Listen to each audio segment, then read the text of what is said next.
Hello students, welcome to my YouTube channel Mathology. अब मैं बात करता हूं नेक्स्ट ऑपरेशन के ऊपर, जो कि हमारे पास क्या है, इंटरसेक्शन ऑफ सेट्स। तो इंटरसेक्शन ऑफ सेट्स में क्या होता है, मैं सिंपली यहाँ पे डेफिनेशन लिखता हूँ सीधे बिना टाइम वेस्ट करे।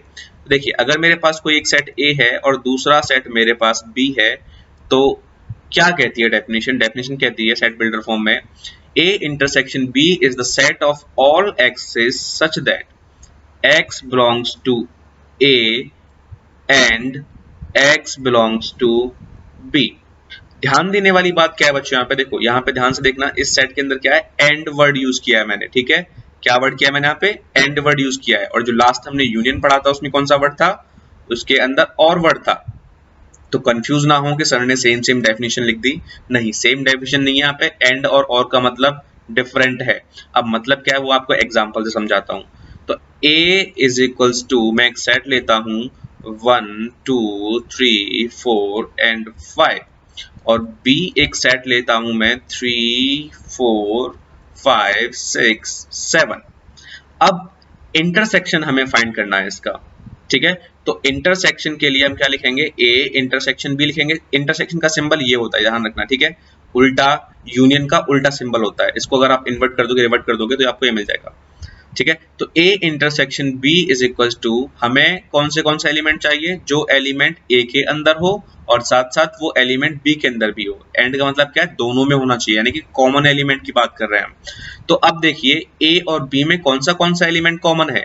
यहाँ पे हमारे पास 3 4 5 है, और यहाँ पे भी हमारे पास 3 4 5 है। तो ये एलिमेंट इन दोनों सेट में कॉमन है, इसीलिए ये एलिमेंट आपके इंटरसेक्शन के अंदर आएंगे। क्लियर है? ओके। अच्छा, मैं अभी आपको एक चीज बता दूं, यूनियन में मैं आपको वेन डायग्राम भी समझा देता हूं कि किस तरह से वेन डायग्राम हम फॉर्म करते हैं। यहाँ पे अगर मेरे पास यूनिवर्सल सेट है, मैं आपको सीधे सीधे समझा रहा हूँ, सिंपल एकदम। इस तरह से मेरे पास एक यूनिवर्सल सेट है और मेरे पास दो सेट हैं, एक सेट ए है और एक सेट मेरे पास बी है। इनमें कुछ ना कुछ कॉमन है, तो मैंने कॉमन भी लिख दिया यहाँ पे। तो अगर मैं बात करूं यहाँ पे बच्चों, यूनियन की बात करूं, तो यूनियन का मतलब क्या है? यूनियन का मतलब है, मैं देखो एरिया शेड कर रहा हूं यहाँ पे। कहां से एलिमेंट कहां से आ रहे हैं? सारे में से एलिमेंट आ रहे हैं, ए और बी दोनों में से एलिमेंट आ रहे हैं। ये जो हमारे पास शेडेड रीजन है, इसको हम कहते हैं ए यूनियन बी। ये क्या है? A union B. क्लियर है आपको? ओके। तो इंटरसेक्शन पर वापस आते हैं हम। तो इंटरसेक्शन में क्या मिला आपको? वो एलिमेंट मिले जो दोनों सेट्स के अंदर कॉमन है, यानी कि 3 4 एंड 5। एग्जाम्पल बहुत सारे कंसिडर नहीं कर रहे, आपको क्लियर हो गया होगा कि कॉमन एलिमेंट्स हमें चाहिए। अब मैं बात करता हूं इसके वेन डायग्राम की। तो वेन डायग्राम ड्रॉ करता हूं मैं इसका। देखिए किस तरह से कौन सा रीजन इसमें मिलता है हमें। मैं यहाँ पे एक रेक्टेंगुलर बॉक्स बनाता हूं यूनिवर्सल सेट को रिप्रेजेंट करने के लिए। So this is for universal set, and कोई एक सेट लेता हूं मैं, this is A and this is set B. ठीक है, अब इसके बाद क्या करना है, हमें रिप्रेजेंट करना है इसके अंदर ए इंटरसेक्शन बी को, यानी कि कॉमन पार्ट को हमें रिप्रेजेंट करना है। कॉमन बोले तो यहाँ पे कॉमन कौन सा पार्ट है ए और बी के अंदर? ये जो दोनों के अंदर आ रहा है, ये आपका कॉमन पार्ट है। तो यानी कि इंटरसेक्शन क्या हुआ? ये शेडेड रीजन जो हुआ वो क्या हुआ? इसका इंटरसेक्शन हुआ। क्लियर है? ओके। तो इंटरसेक्शन आपके पास यहां पे हो गया। अब हम बात करने जा रहे हैं यहाँ पे बच्चों प्रॉपर्टीज के बारे में। ठीक है, तो देखिए properties of operation, properties of operation of intersection. तो यहां पे अब हम स्टडी करने वाले हैं about the properties of intersection. तो देखिए टोटल हमारे पास यहाँ पे भी 5 प्रॉपर्टी हैं। तो सबसे पहली प्रॉपर्टी जो मेरे पास है वो कौन सी है? उसका नाम है कॉम्यूटेटिव लॉ। कॉम्यूटेटिव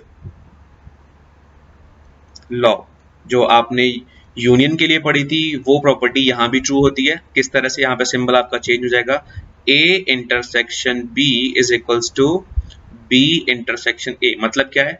चाहे मैं ए का इंटरसेक्शन बी के साथ लूं या फिर बी का इंटरसेक्शन ए के साथ लूं, दोनों से हमें वैल्यू सेम मिलेगी। Okay, this is the commutative law. Second law is associative law. Associative law, तो ये लो क्या कहता है, सेम वही, अगर हमारे पास 3 सेट हैं तो पहले मैं किसके साथ इंटरसेक्शन लूं, इस बात की हमें टेंशन नहीं लेनी है। हम किसी का इंटरसेक्शन पहले ले सकते हैं और किसी का भी इंटरसेक्शन बाद में ले सकते हैं। यहाँ पे पहले मैं देखो ए का इंटरसेक्शन बी के साथ लूं, फिर बाद में सी के साथ लूं, इसकी वैल्यू बराबर होगी, पहले मैं बी का सी के साथ लूं, फिर उसके बाद ए के साथ लूं, तो यहाँ पे हमारा एसोसिएटिव लॉ होल्ड होता है। थर्ड लॉ की अगर मैं बात करूं, थर्ड लॉ है हमारे पास आइडेम्पोटेंट लॉ। आइडेम्पोटेंट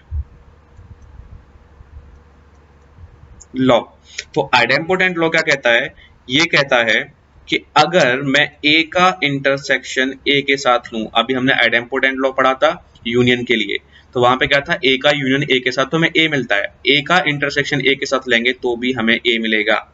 ठीक है, क्यों, क्योंकि ए और ए में कॉमन क्या है, सारे के सारे एलिमेंट कॉमन है, इसलिए ए ही मिलेगा आपको। तो ये आइडेम्पोटेंट लॉ को भी फॉलो करते हैं, इंटरसेक्शन। फोर्थ लॉ है मेरे पास law of phi and universal set.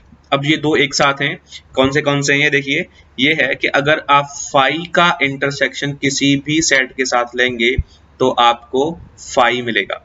Clear है। और दूसरा क्या है, अगर आप यूनिवर्सल सेट का इंटरसेक्शन किसी भी सेट के साथ लेंगे तो आपको सेट मिलेगा। मतलब यूनियन में आपको बड़ा वाला सेट मिलता है हमेशा, इंटरसेक्शन में जो सेट छोटा है वही आपको मिलेगा। तो यहाँ पे फाई छोटा सेट है, यानी कि एम्प्टी सेट है, तो इंटरसेक्शन लेने पे आपको फाई मिला। और यूनिवर्सल सेट और ए में ए छोटा है तो आपको ए मिला। तो 4 लॉ हमारे पास हो चुके, और जो हमारा 5वां लॉ है वो है डिस्ट्रीब्यूटिव लॉ।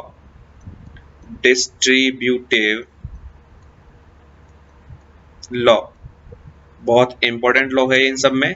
ये लॉ क्या कहता है, कहता है कि अगर हमारे पास ए है और उसका इंटरसेक्शन लेते हैं हम किसी भी दो सेट के यूनियन के ऊपर, तो क्या होता है, इंटरसेक्शन इस यूनियन को डिस्ट्रीब्यूट कर देता है, यानी कि A intersection B union A intersection C. देखिए ए का इंटरसेक्शन पहले बी के साथ, फिर यूनियन ए का इंटरसेक्शन फिर सी के साथ, इसको हम कहते हैं डिस्ट्रीब्यूटिव प्रॉपर्टी या फिर डिस्ट्रीब्यूटिव लॉ। यानी इंटरसेक्शन लिख देता हूं यहां पे, इंटरसेक्शन डिस्ट्रीब्यूट्स यूनियन। ठीक है, तो ये हमारे पास टोटल 5 प्रॉपर्टीज हैं इंटरसेक्शन के लिए।